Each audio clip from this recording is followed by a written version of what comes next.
Êxodo capítulo 24, Moisés, ele sela a aliança com Deus e o povo.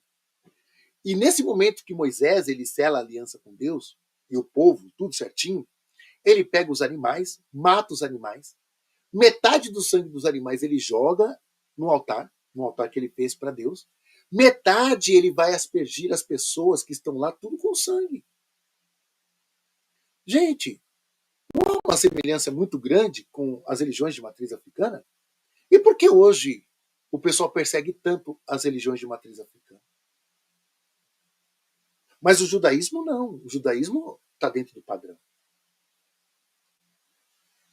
Quando eles construírem o templo deles lá em Jerusalém, o sonho deles é esse.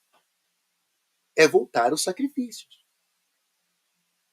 E eu não estou fazendo uma crítica aqui à religião judaica de jeito nenhum. Eu respeito. Eu só acredito assim, por que essa é respeitada e ela faz sacrifício e essa outra que não? Por quê? E eu não estou aqui defendendo o sacrifício dos animais. Eu só estou olhando assim, são 2 pesos e 2 medidas.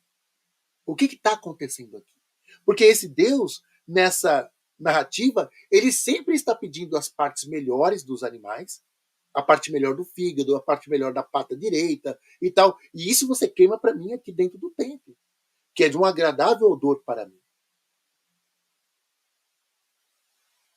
Aí a gente vai ver. Aqui, gente, dentro dessa narrativa, Deus ele vai pedir para Moisés construir uma tenda para ele. Ainda não tem aqui a construção do templo. O templo vai ser construído por Salomão. Nem Davi construiu.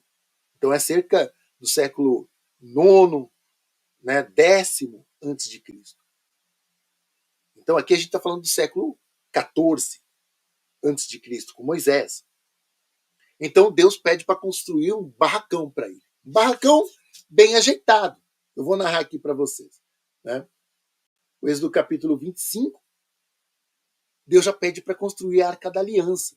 Eu já vi muitos documentários, né? Eu já vi muitos estudos falando que toda essa construção da Arca da Aliança, ela mais parece um artefato. E é interessante, parece mesmo. As medidas, sabe? A madeira de acácia, ouro, os anjos um de frente para o outro, construído de ouro, né? Material batido mesmo, a tampa também de ouro.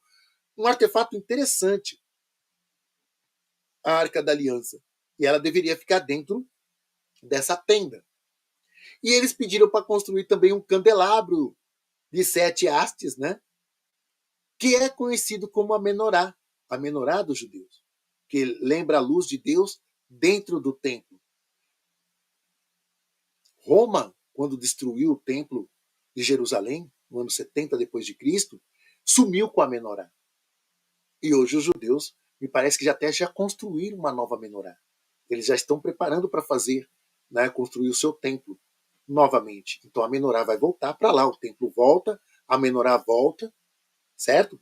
Então isso são símbolos importantes dentro do judaísmo, né? São símbolos sagrados, que eu imagino que os moabitas levaram alguma coisa, né, dessas peças sagradas, como tem a narrativa na Estela de Messa, certo?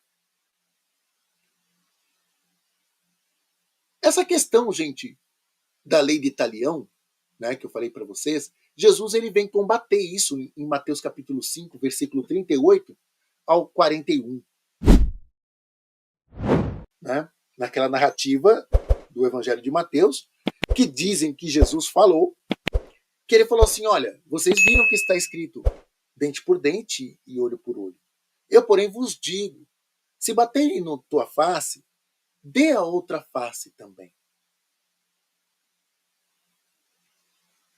Aí, o que ele está colocando? Tá bom? Na narrativa, tá, gente? Que a gente deve ir para um outro lugar, que é o lugar de paz. O pacifista, sabe? Até mesmo no Alcorão tem textos da lei de Talião, mas a narrativa pede, se vocês conseguirem resolver de uma forma pacífica,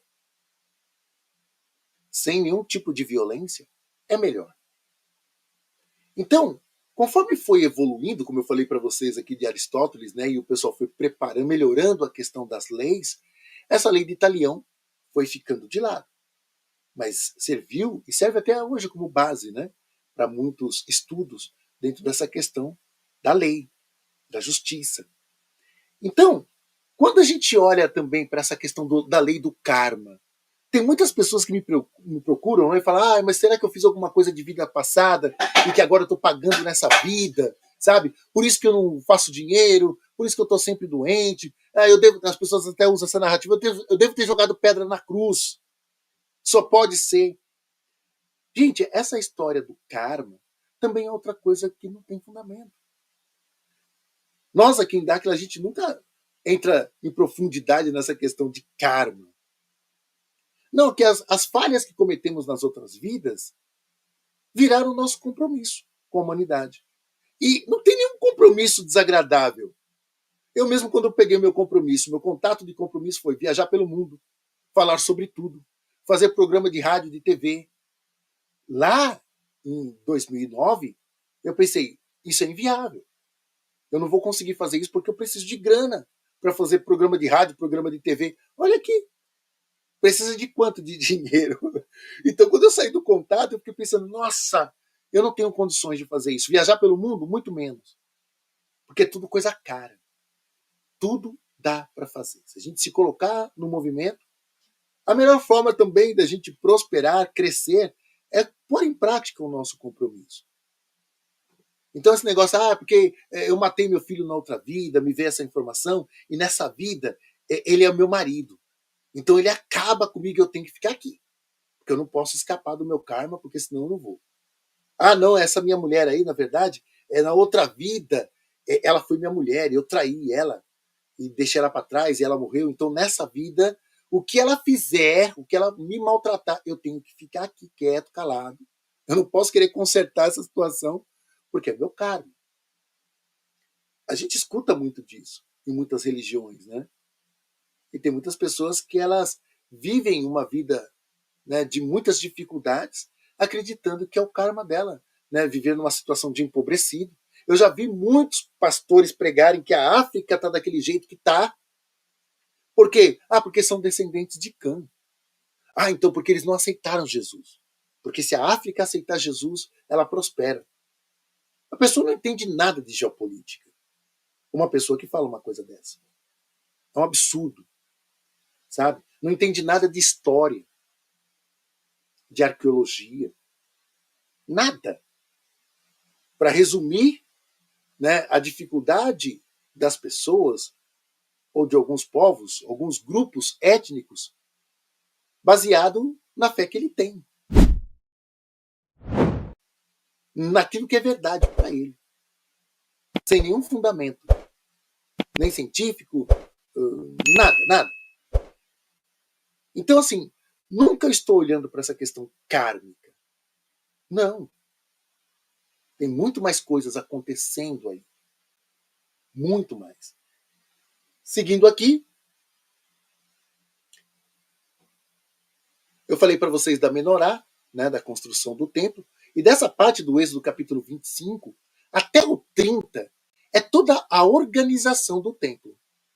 Como vai ficar as cortinas, aonde vai ficar a Arca da Aliança, aonde é o santo, aonde é o santo dos santos, até onde Arão consegue chegar, até onde os filhos dele podem. É toda uma organização. Lembrando que Arão ele é descendente de Levi, os seus filhos também. Então aí começa essa estrutura do sacerdócio.